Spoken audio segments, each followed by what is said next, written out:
Hello student, आज हम जो हेट्रोसाइक्लिक कंपाउंड्स हैं उसमें अपन क्राइटेरिया ऑफ एरोमेटिसिटी पढ़ रहे थे। उसमें आज का टॉपिक है अपना स्पेक्ट्रोस्कोपिक क्राइटेरिया ऑफ एरोमेटिसिटी।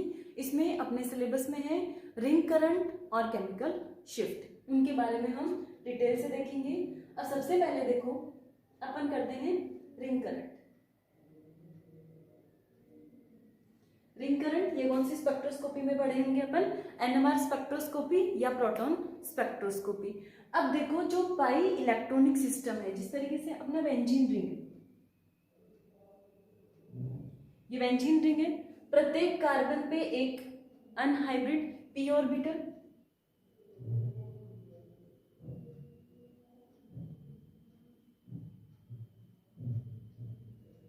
अब ये जो पी ऑर्बिटल है उसमें एक एक इलेक्ट्रॉन प्रेजेंट है इसमें, ठीक है। तो ये आपस में पाई बॉन्ड का फॉर्मेशन जो पूरी रिंग में सर्कुलेट होते रहते हैं। अब ये जो पाई इलेक्ट्रॉन है एक जगह कांस्टेंट है, ये कंटिन्यूअसली रिंग के ऊपर और रिंग के नीचे की तरफ रोटेट करते रहेंगे, जिससे क्या हो जाएगा, रिंग करंट है वो प्रोड्यूस हो जाएगा, ठीक है। तो ये रोटेट होते रहेंगे, तो इस तरीके से जो बेंजीन रिंग है उसमें रिंग करंट है वो प्रोड्यूस हो जाएगा। अब जब रिंग करंट प्रोड्यूस होगा उसकी वजह से इसमें मैग्नेटिक फील्ड है वो क्रिएट होगा, और जो मैग्नेटिक फील्ड क्रिएट होगा उसको अपन क्या कहेंगे, इंड्यूस्ड मैग्नेटिक फील्ड, ठीक है। तो ये यहाँ पे देखो बेंजीन रिंग है, इसके पाई इलेक्ट्रॉन रोटेट कर रहे हैं, रोटेट करने से ये क्या हो गया, यहाँ पे induce secondary magnetic field create हो गया, उसको अपन क्या कहेंगे, इंड्यूस्ड मैग्नेटिक फील्ड। अब ये जो इंड्यूस्ड मैग्नेटिक फील्ड है उसकी देखो यहाँ पे इसकी डायरेक्शन है, ये नीचे की तरफ आ रहा है, और यहाँ पे क्या आ रहा है, ये ऊपर की तरफ। इसी तरीके से इस साइड में भी ये हो रहा है, यहाँ पे इसकी डायरेक्शन नीचे की तरफ है, और बाद में इसमें क्या हो रहा है, ऊपर की तरफ।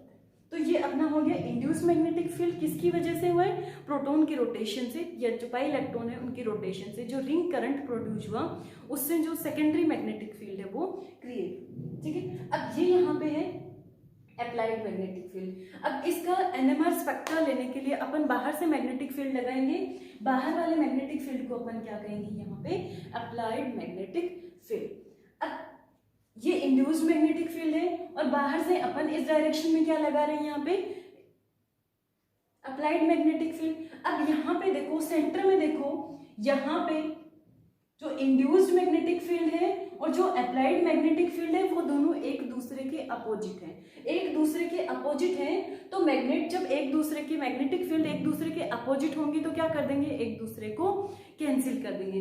तो यहाँ वाला जो इंड्यूस्ड मैग्नेटिक फील्ड है उसने क्या किया, इस अप्लाइड मैग्नेटिक फील्ड से क्या किया, यहाँ जो प्रोटॉन प्रेजेंट है उसका प्रोटेक्शन किया, उसकी शील्डिंग की। तो इसको अपन क्या कह देंगे, यहाँ पे शील्डिंग।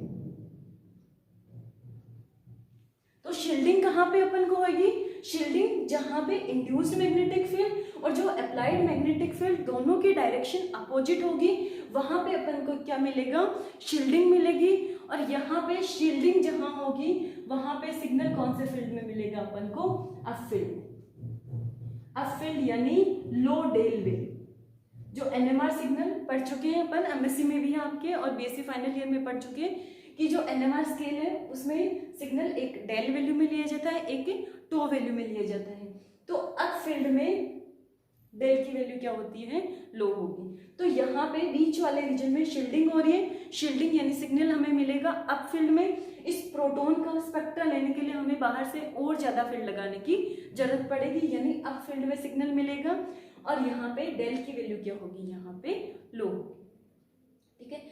अब यहाँ पे देखो, बाहर का जो एरिया है वहां पे अप्लाइड मैग्नेटिक फील्ड और जो इंड्यूस्ड मैग्नेटिक फील्ड है दोनों की डायरेक्शन एक ही है, तो दोनों एक दूसरे के साथ में मर्ज हो जाएंगे और हमें आसानी से एनएमआर सिग्नल मिल जाएगी। तो यहाँ का जो प्रोटॉन है उसका इस रिंग करंट की वजह से क्या हो रहा है, डी शील्डिंग। डी शील्डिंग यानी कौन से फील्ड में मिलेगा हमें सिग्नल, डाउन फील्ड में सिग्नल मिलेगा, और जितना ज्यादा डाउन फील्ड होगा डेल की वैल्यू भी उतनी ही ज्यादा होगी। तीन चीजें ध्यान रखनी, जितनी ज्यादा डी शील्डिंग होगी डेल की वैल्यू उतनी ही हाई होगी, और उसको अपन क्या कहेंगे, डाउन फील्ड, ठीक है। तो इसमें ये अपन ने सिंपल एरोमेटिक कंपाउंड्स में पढ़ा है कि एरोमेटिसिटी का एक क्राइटेरिया है रिंग करंट। इसमें जो प्रोटॉन्स इस पोजीशन में होंगे वो शील्डेड होंगे और जो बाहर की तरफ होंगे वो क्या होंगे, डी शील्डिंग, और उनका सिग्नल है वो हाई डेल वैल्यू पे हमें ऑब्टेन होगा। अब देखो इसमें एक एग्जांपल देखते हैं अपन। ये देखो ये एनुलिन है, इसमें दो प्रोटॉन दे रखे हैं, एक शील्डेड वाला भी है और एक डी शील्डेड वाला भी है। ये जो प्रोटॉन है वो बाहर की तरफ आ रहे हैं, तो रिंग करंट इसका इस तरीके से होगा। तो इसका यहां आ रहा है तो ये वाला प्रोटॉन क्या होगा, डी शील्डेड प्रोटॉन होगा। तो डी शील्डेड जब प्रोटॉन होगा तो इसकी डेल की वैल्यू हाई होगी, तो इस प्रोटॉन की डेल की वैल्यू कितनी है यहाँ पे 9.28, तो ये हाईली डी शील्डेड प्रोटॉन है। अब ये एनुलिन है, उसमें एक प्रोटॉन है वो अंदर की तरफ भी है। अब अंदर वाला प्रोटॉन है, अंदर है वो रिंग करंट की डायरेक्शन ऐसे होगी, जो इंड्यूस मैग्नेटिक फील्ड है उसकी डायरेक्शन अप्लाइड के अपोजिट होगी। तो ये वाला प्रोटॉन है वो क्या हो जाएगा, शील्डेड प्रोटॉन हो जाएगा। और ये प्रोटॉन जब शील्डेड हो जाएगा तो यहाँ पे सिग्नल कब मिलेगा, लो डेल वैल्यू पे मिलेगा, तो यहाँ पे 2.90 पे मिलेगा। तो एक चीज हमें ध्यान रखनी है, डी शील्डेड कौन से प्रोटॉन होंगे और शील्डेड है वो कौन से प्रोटॉन होंगे। अब इसके अलावा देखो ring current effect increase with the size of ring. Ring की साइज इंक्रीज होगी तो नंबर ऑफ पाई इलेक्ट्रॉन से इंक्रीज होंगे, उससे पाई इलेक्ट्रॉन के इंक्रीज होने से रिंग करंट की वैल्यू भी इंक्रीज हो जाएगी। जो रिंग करंट है 5 मेंबर्ड रिंग है उनके कंपैरिजन में 6 मेंबर्ड रिंग में ज्यादा होगा, क्योंकि पाई इलेक्ट्रॉन नंबर ज्यादा हो जाएगा। अब देखो अपन पढ़ते हैं chemical shift.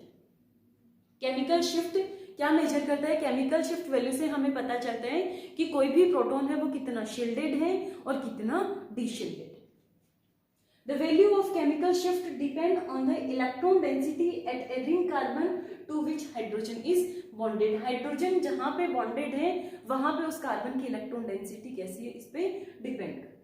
Second, chemical shift values of aromatic proton are shifted to lower tau value and higher del value. ये अभी देखा अपन ने कि यहाँ पे एरोमेटिक जो प्रोटॉन्स होंगे वो क्या होंगे, डीशील्डेड।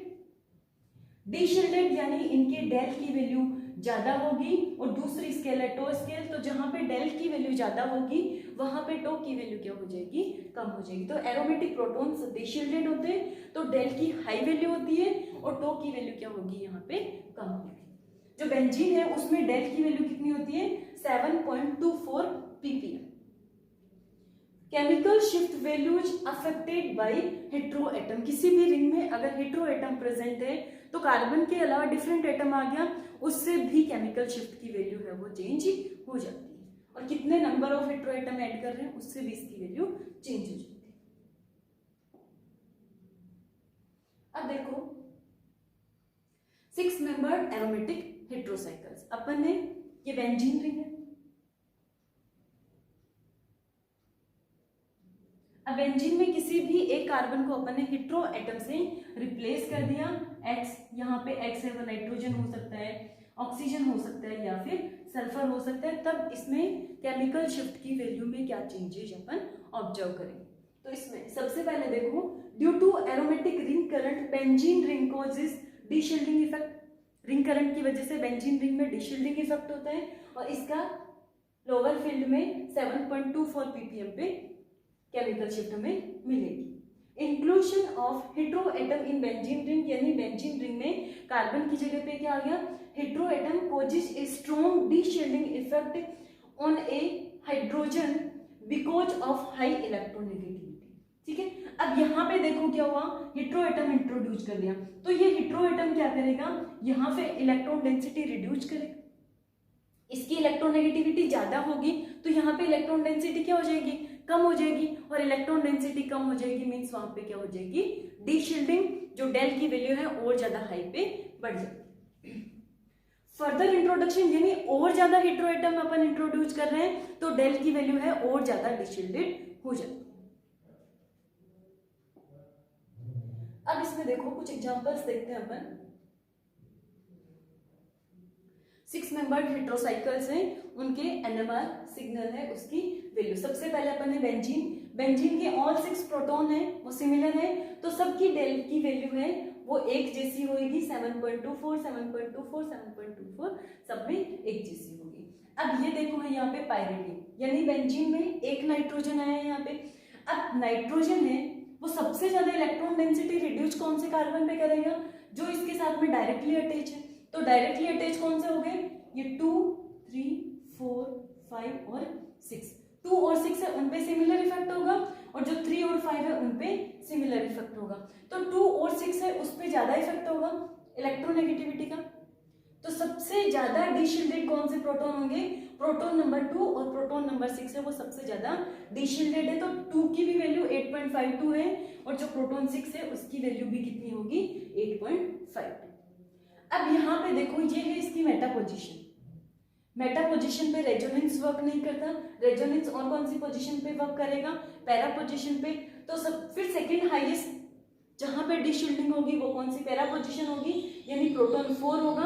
तो सेकंड हाईएस्ट डिशिल्डेड कौन सा होगा यहाँ पे, प्रोटॉन 4 हो जाएगा।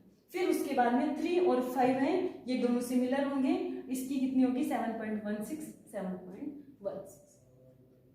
अब यहाँ पे देखो, यहां अपन ने क्या किया है, 2 नाइट्रोजन इंट्रोड्यूस कर दिए। अब 2 नाइट्रोजन इंट्रोड्यूस कर दिए, ये देखो 2, 3, 4, 5 और 6। 2 पोजीशन पे तो ऑलरेडी नाइट्रोजन प्रेजेंट है। तो पोजीशन 3 और पोजीशन 6 है, इन दोनों के बीच में 2 नाइट्रोजन आ रहे हैं यहाँ पे। तो ये दोनों हाईली डिशिल्डेड होंगे, यानी इसके कंपैरिजन में भी ज्यादा डिशिल्डेड हो जाएंगे, यहाँ पे केवल एक ही नाइट्रोजन था।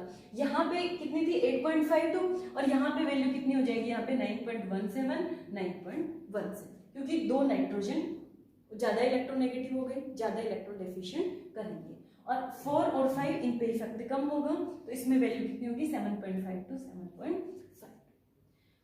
अब उसके बाद देखो यहाँ पे अपन ने, यहाँ पे भी 2 नाइट्रोजन है, लेकिन एक कार्बन है जो दोनों नाइट्रोजन के बीच है।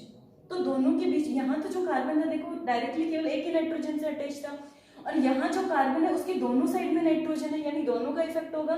तो सबसे ज्यादा इलेक्ट्रॉन डेफिशिएंट ये वाला सेकंड नंबर नाइट्रोजन होगा, ये हाईली डिशिल्डेड होगा, और इसके लिए इसकी वैल्यू कितनी दे रखी है यहाँ पे 9.26। अब इन दोनों का सिमिलर इफेक्ट होगा, क्योंकि इधर भी नाइट्रोजन है और इधर भी, तो इसमें 8.78 और 8.78, और इसमें इफेक्ट थोड़ा कम होगा, तो इसका कितना हो जाएगा 7.36। नेक्स्ट देखो 1 और 4 पोजीशन पे नाइट्रोजन है, तो इसमें सारे प्रोटॉन है उन पे सिमिलर इफेक्ट हमें ऑब्जर्व होगा, क्योंकि ये कार्बन है वो भी एक नाइट्रोजन से, सारे कार्बन है वो डायरेक्टली एक एक कार्बन से अटैच है। तो यहाँ पे कितनी वैल्यू आ जाएगी 8.60। अब देखो इस प्रकार अपन इस टेबल में देख सकते हैं कि बेंजीन में जैसे ही अपन ने हेटेरो एटम को इंट्रोड्यूस किया, हेटेरो एटम को इंट्रोड्यूस करते ही डेल की वैल्यू है वो काफी ज्यादा बढ़ गई। अब यहाँ पे नंबर ऑफ हेटेरो एटम अगर अपन इंक्रीज करेंगे, 2 के अलावा भी अगर ज्यादा हेटेरो एटम आ जाएंगे तो वो और ज्यादा डिशिल्डेड हो जाएगा, डेल की वैल्यू और ज्यादा हाई हो जाएगी। अब देखो 5 मेंबर्ड हेटेरोसाइकल्स। 5 मेंबर्ड हेटेरोसाइकल में मेनली अपन 3 पढ़ते हैं, पायरोल, फ्यूरेन और थायोफिन। पायरोल NH, फ्यूरेन और ये आ जाएगा यहाँ पे थायोफिन, जिसमें सल्फर एजे हेटेरो एटम प्रेजेंट। अब यहाँ पे देखो H2, ये सिंपल स्ट्रक्चर बना देती हूँ, कोई भी 5 मेंबर हेटेरोसाइक्लिक की X है जिसमें लोन पेयर प्रेजेंट है। H2 यानी ये इसका अल्फा हाइड्रोजन है, और H3 यानी बीटा हाइड्रोजन। अब यहाँ देखो अपन देख रहे हैं कि जो अल्फा वाले हैं वो ज्यादा डिशिल्डेड है, डिशिल्डेड यानी डेल की वैल्यू इनकी ज्यादा है। अब इनकी वैल्यू ज्यादा क्यों है, देखो इसकी रेजोनेटिंग स्ट्रक्चर में अपन देखते हैं, ये लोन पेयर इस पोजीशन पे गए और ये यहाँ पे चार्ज आ गए, तो इसकी एक रेजोनेटिंग स्ट्रक्चर ऐसी होती है जिसमें देखो एक्स पे पॉजिटिव चार्ज है, ये डबल बॉन्ड, और यहाँ पे नेगेटिव। तो यहाँ पे इस बीटा कार्बन पे अगर नेगेटिव चार्ज प्रेजेंट है तो ये नेगेटिव चार्ज क्या करेगा, इसको शील्ड करेगा। तो नेगेटिव चार्ज इसको शील्ड करेगा, तो ये शील्डेड होगा, और ये वाला यहाँ पे हेटेरो एटम एक तो डायरेक्टली भी अटैच है तो ज्यादा इलेक्ट्रॉनों को विथड्रॉ करेगा, इसको ज्यादा इलेक्ट्रॉन डेफिशिएंट करेगा। और दूसरा रीजन हो गया कि जो बीटा कार्बन है इसमें नेगेटिव चार्ज प्रेजेंट है, और ये नेगेटिव चार्ज है वो क्या करेगा, इसकी शील्डिंग करेगा।